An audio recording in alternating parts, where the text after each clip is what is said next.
I'm Weston Wamp, and this is Swamp Stories, brought to you by Issue 1.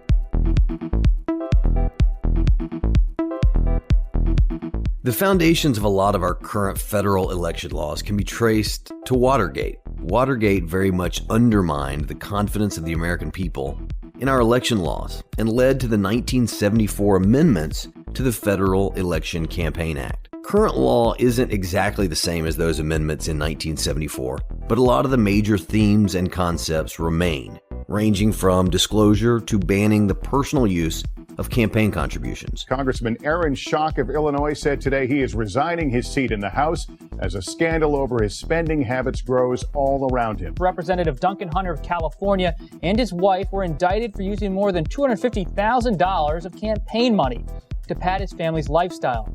The charges include using the money to pay for their children's private school tuition, trips, and even included airfare for the family's pet rabbit. The idea is that any elected official who takes money into a campaign account shouldn't use that money for personal use, for their own personal expenditures. Really, there's nothing novel here. Politicians just aren't supposed to misuse money that was given to them for campaign purposes on things like family vacation or groceries or a new pair of shoes. You get the point. And that's why, from the left to the right, there's no disagreement on this issue. The reason, of course, is completely clear. If any corporate PAC or wealthy individual could just give money to an elected official, it would look an awful lot like bribery. Today you hear about all kinds of PACs, but the one you almost never hear about also deals directly with personal use. It's called a leadership PAC. It allows members of Congress to buy suits, to visit five-star resorts, and play golf, all under the guise of fundraising. This is that gray area between cash and influence. I spoke with the original creator of leadership PACs to hear the history from the source. And when I told him about how they're used today, here's what he said. I think that's pretty outrageous. I'm surprised at it. So now we're going to wade through one of the swampiest practices in politics, the leadership PAC loophole. This is episode 3, Secret Slush Funds.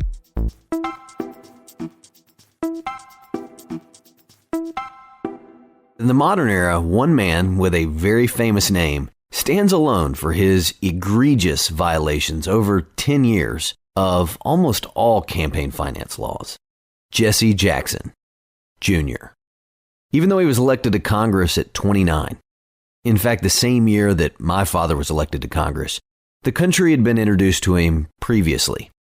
He spoke at the 1988 Democratic National Convention when his father was running for president. To us, he is also our father. Our father has taught us well. From him, we have learned that when confronted with challenge and controversy, we must stand up for the things that we believe in, because in the final analysis, truth will always prevail. And if we do our best, God will do the rest. Jesse Jackson Jr.'s rise to power wasn't without controversy, both before he was elected to Congress and after. For example, the best man in his wedding turned out to be a Nigerian drug lord who was eventually sentenced to 24 years in prison. And once he was elected to Congress, all types of controversies dogged him. He was accused of horse trading with then Illinois Governor Rod Blagojevich for an appointment to the U.S. Senate. In fact, it was that issue with Blagojevich that led the FBI to take a look at how Jesse Jackson Jr. had been spending money, campaign money, while he'd been in Congress. And this is really when the public perception of a rising star in Democratic politics began to change for good reason. My memories of Jesse Jackson Jr. were of him practicing martial arts in the House gym and just generally being a friendly, really well-dressed young member of Congress, a guy who I admired. And once the FBI had completed their investigation, the few things I knew about Jesse Jackson Jr. were proven to be true. He had spent tens of thousands of dollars on Bruce Lee memorabilia. And he was pretty well dressed because he'd been spending campaign money on fur coats and Rolex watches. A word to the wise for all of us is that the next time a young member of Congress writes a book called About the Money, How You Can Get Out of Debt, Build Wealth, and Achieve Your Financial Dreams, let's all agree to ask some questions at that point. After many years of living a double life, it all caught up to Jesse Jackson Jr. And that didn't mean a slap on the wrist. it meant prison time. Criminal charges were filed today against former Chicago Congressman Jesse Jackson Jr. It's not a proud day. I'm sorry I let everybody down. In 2017, Jesse Jackson Jr. was released from federal prison after serving time for outlandish campaign finance violations. And pretty soon after his release, he and his mother started making the rounds on national media, telling the story of his mom never giving up on her son and writing him a letter every day while he was in prison. Please welcome Jacqueline and Congressman Jesse L. Jackson Jr. Having to turn to your mother and tell her that you're going to prison has got to be close to the worst process possible. Jesse's story is just one example of how absurd campaign finance corruption can get. And it's at this point that I should also tell you that I asked Jesse Jackson Jr. to be interviewed for this podcast. And at first, he was interested. But then I could tell his perspective began to change after I told him the punchline that's coming for you also. And to give you some idea of how significant it is, he was worried that it could interfere with the narrative that he's going to share in an upcoming book. The last thing he texted me was, "I need to wait until my manuscript is picked up. I don't want to show up in the press on this subject at this time." It was the leadership PAC loophole that caused Jackson to hedge. As Jackson's story shows, he and his wife figured out how to live a lavish lifestyle with campaign cash, but it caught up to him. So by now you're wondering what exactly this has to do with leadership PACs. Just years after the major political reforms that came in the wake of Watergate in 1974, a former California state legislator who'd gotten elected to Congress, Henry Waxman, made an unusual request to the Federal Election Commission. He basically said, "I want to support other like-minded candidates, but I don't want to do it through my campaign committee. So can I have another committee, a PAC, that would be used exclusively for supporting other candidates?" Little did he know, leadership PACs would come to exemplify the Washington swamp and be abused big time. Henry Waxman is not the villain. We're not going in that direction. In fact, you're going to hear from him in just a moment. But there were unintended consequences to what he did in 1978. Stick with us. We're going to take just a short break. All right, let's get back to it. Now I'm going to connect Jesse Jackson Jr., Rolexes, and leadership PACs together for you. There are a lot of opinions out there on leadership PACs, why they exist, and why they should be allowed to continue. So I emailed Henry Waxman, the powerful 40-year Democratic congressman from Los Angeles, and asked if he'd be willing to go on the record. Hold on 1 second. I want to put my earphones into the iPhone. Hold on a second. He could not have been more accommodating, especially if you consider it was a 32-year-old Republican from Tennessee making the interview request. Until this point, I was relying on scant news reports and word of mouth to know how leadership PACs really came to be. I came from California where I was in the legislature, and one of the things that we did, because we were in the minority, was to ask incumbent Democrats to contribute to the candidates who had a good chance to win so that we can get the majority back. In effect, we pooled some of our money that we didn't need for our own campaigns for the good of the Democratic caucus to get a majority. When I came to Washington, I wanted to continue to give money to candidates who needed it for election or re-election. Waxman explained to me that one of his motivations is that he would be able to give much more money to the candidates that he supported through a PAC than he could through his campaign account. So I went to the FEC and said, well, I want to organize a PAC. Now, the leaders had PACs. Speaker, the majority leader, the leadership had PACs. And this was a PAC that got dubbed a leadership PAC, even though I was not a leader. I was one of the first non-leaders to organize this PAC solely so I could help other Democrats who needed financial help for their campaign. Now we've heard it straight from the horse's mouth. And it all checks out. Henry Waxman had been trying to create a leadership PAC for pretty benign and straightforward purposes. I did that and helped Democrats that I knew were in trouble by giving them the maximum I could if I had the money in the PAC. And I could also, in addition to that, give them $1,000 for each, the primary and the general, from my campaign committee. And that's what I did. And I noticed that everybody started organizing PACs. I didn't think I was setting myself up as an example, but I did it, and I think that other members decided they could help influence the elections to get people of like-mindedness into Congress by giving them a donation for their campaign. As a point of clarification, there are a lot of different types of PACs. We're not going to get into the academic exercise of explaining what each type of PAC is and isn't. But for the purposes of understanding what Mr. Waxman's talking about, and one of Washington's most extreme loopholes, know that the campaign committee that any member of Congress or candidate for office has is governed by a certain set of rules. PACs, political action committees, are governed by a different set of rules with different limits as to how much different entities can contribute. I grew up the son of a senior appropriator, a pretty prolific fundraiser, and a powerful member of Congress, and he never felt the need to have a leadership PAC. So don't buy the argument that everybody has to have a leadership PAC. That's simply not true. But there's a dirty secret about the way leadership PACs work that people in Washington don't want you to know. You remember the Federal Election Campaign Act that I mentioned at the very beginning of the episode? Well, the amendments to it in 1974 established a lot of the basis for our campaign finance law and created specific statutory language to prevent campaign dollars from being spent on personal expenses. But in 1974, there weren't leadership PACs. Those came in 1978. The 1974 bill was focused on candidate campaign committees because that's where money was flowing, and that's where they wanted to prevent the perception of corruption coming out of Watergate by disallowing members of Congress to use campaign money on stuff for themselves. So you see the loophole? Leadership PACs are just another PAC. You could have one, or your neighborhood association could start one. The bottom line is this. Leadership PACs, which can receive contributions larger than campaign committees from the exact same donors. The donors can even give twice to the campaign committee and to the leadership PAC.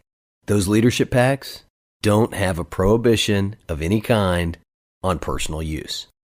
So back to Jesse Jackson Jr. The reason he didn't want to be interviewed by me is because he realized in our phone conversations that he might have never served a day in prison had he simply made some of his inappropriate purchases on a credit card connected to a leadership PAC instead of his campaign committee. Even by Washington standards of giant loopholes, this is pretty hard to believe. The fact that the same exact behavior that can get you thrown in federal prison could be conducted just through a different bank account with money from the same exact donors. That is swampy.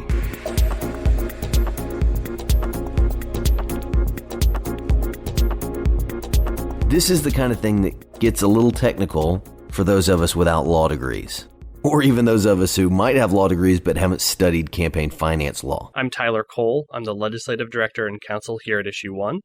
Before I started this position, I went to law school, and before that I actually spent 5 years working on political campaigns in the fundraising department, so I know a little bit about this issue from both sides. Tyler is one of the few whiz kids in the country on the specifics of leadership PACs. So the actual statute about personal use says a campaign contribution accepted by a candidate can't be converted to personal use.